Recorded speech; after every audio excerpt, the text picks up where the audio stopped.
Anong latest mga kabayan? Ito, nagbabala si House Speaker Martin Romualdez o Mr. Ayuda sa mga nagtatangkang pigilan ang investigasyon ng House Quad Committee na hindi sila magtatagumpay raw mga kabayan. Naku po, sa kanyang talumpati sa Kamara, sinabi ni Romualdez na hindi magpapatinag ang Kamara kahit inaasahan niyang titindi pa raw ang mga pag-atake laban sa institusyon mga kababayan. Naku po, tila pabiktim ata sila. Di ba mga kababayan? Naku po, tila may sila yung biktima, no? At ito, panoorin natin itong grandstanding ovation ng mga Crocs. Yung mga kongresista mga kababayan. Ito, panoorin natin. Truth, though sometimes slow to reveal itself, will always without fail prevail.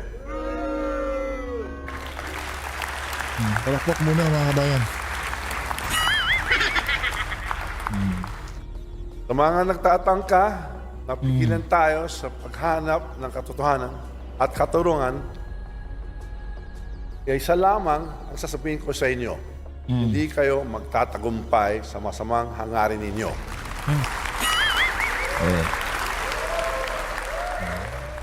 Tamang salamat, and may we move forward with courage, dignity, and unwavering faith in the triumph of truth above all.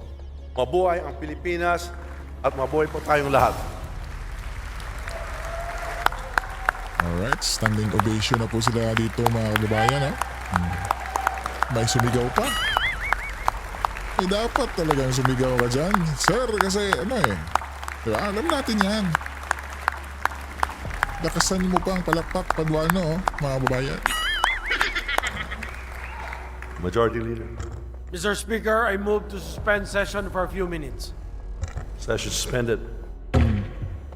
Tingnan natin mga kababayan, ha? Alright, beso-beso muna. Kasi alam nyo na, pag hindi kayo pumunta sa akin, diba? Kamay.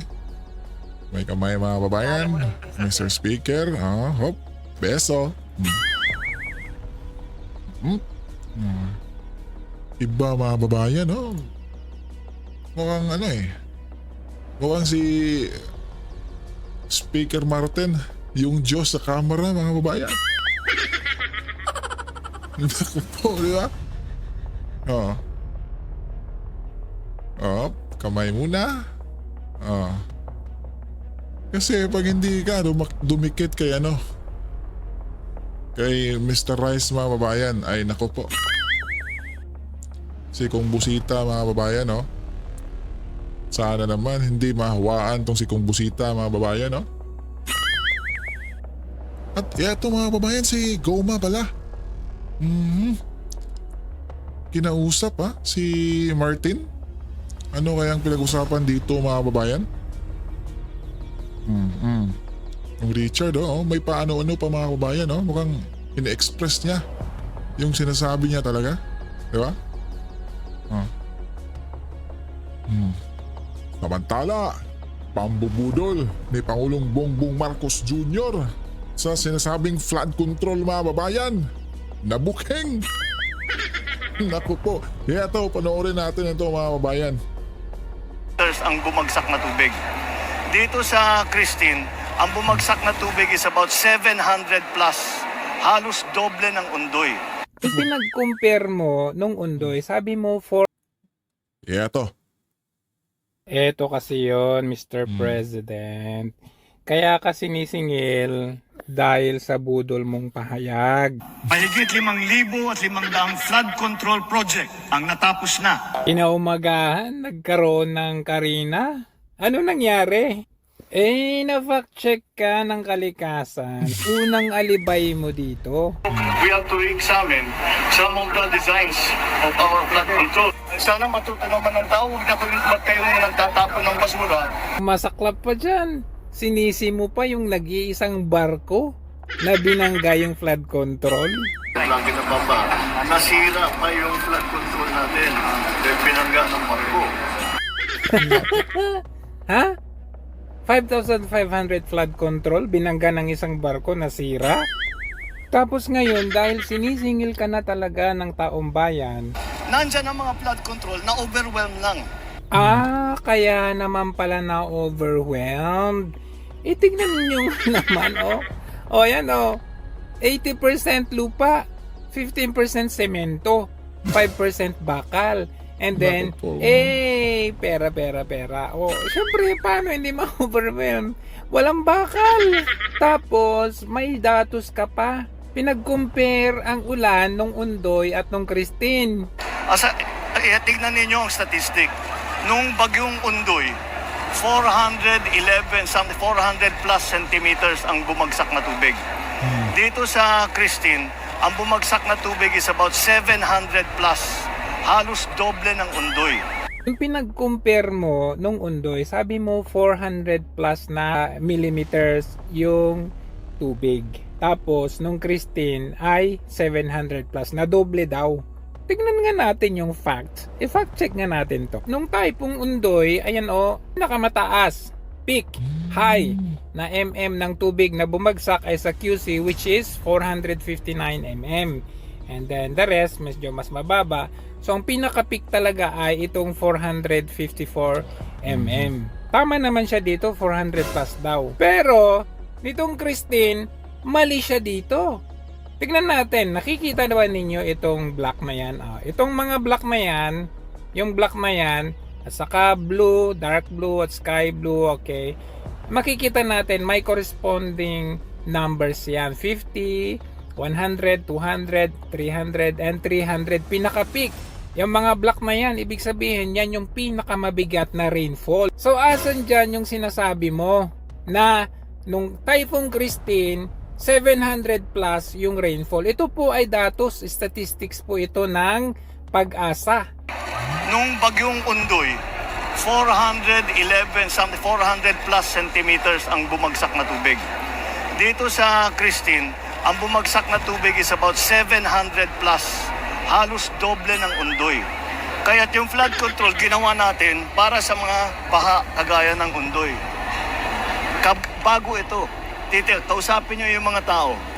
Yung mga lugar na gumuho ang lupa, ngayon lang nangyari yan. Hindi pa nangyari sa buong buhay nila, sa buong kasaysayan ng mga lugar na yon na gumuho ang lupa dahil napakalaki ng tubig. Bakit dito iba yung sinasabi mo? This was not, the amount of water was not as bad as Undoy. But the effect was greater than Undoy. Mas malaki ang baha. So nung Karina, the amount of this was not as bad as Undoy? Pero dito kay Christine, sasabihin mo, doble pa kay Undoy.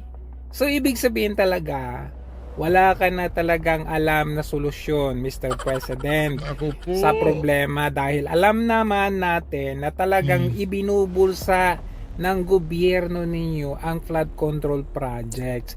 Biruin ninyo, 255 billion ang budget nitong taong ito. 185 billion for 2023. At may plano pa kayo mag-request ng 543 billion para daw sa climate change? Flood control budol pa more.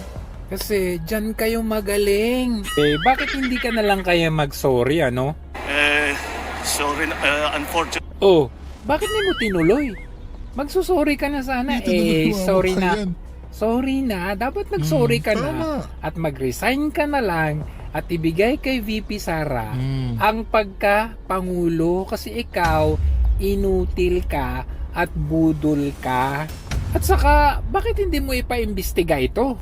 Walang kung imbestigahan yung mga flood control projects, hindi busisiling daw sa budget, yung mga flood control. Sige, What's been happening? wala akong problem. But also they have to realize there are two sides to this. Sinasabi yung flood control, talagang nang-overwhelm ang flood control natin. May flood control tayo, hindi kaya. Bakit galit na galit ka? Bakit ikaw nagdedepensa? Sabi mo ipa-imbestiga, pero bakit parang dinidepensahan mo na? Parang may naalala tuloy ako dito. Bilang na ang mga araw ng mga smuggler at hoarder na yan. Diba? So, paano na kami maniniwala? Yung sinabi mong bilang ang araw ng mga smugglers, Anong nangyari? Anong petsa na? Eto pa kayong flood control? Ipaimbestiga? Sadya nga ba talagang wala kang alam gawin sa mga panahong ganito?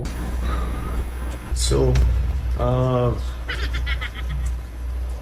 anong gagawin natin? So yun na nga po mga kababayan, no? Grabe. Harap-harapang pambubudol yung ginagawa ng Marcos administration, mga kababayan. Diba? Tingnan natin, no? Marcos FAC Undoy water level is 400 plus. Samantalang Christine water level is 700 plus daw po, mga kababayan. Samantala, Pag-asa FAC check. Ondoy water level is 400 plus. Samantalang Christine water level is only 300, mga kababayan. 300 plus. Diba? Mantakin mo yan, mga kababayan, no? Tapos, yung mahal na Pangulo nating Marcos Bangag Jr. ay tila galit pa, mga kababayan, di ba? Na yung may nagsasabi na isang reporter na iimbestigahan yung flood control. Yeah? Mukhang nag-strong yung ating mahal na Pangulo, mga kabayan. Di ba? So ikaw, kabayan, anong masasabi mo sa mga sagot ng ating Pangulo? Magkomento lang kayo sa baba at pag-usapan natin yan, kabayan.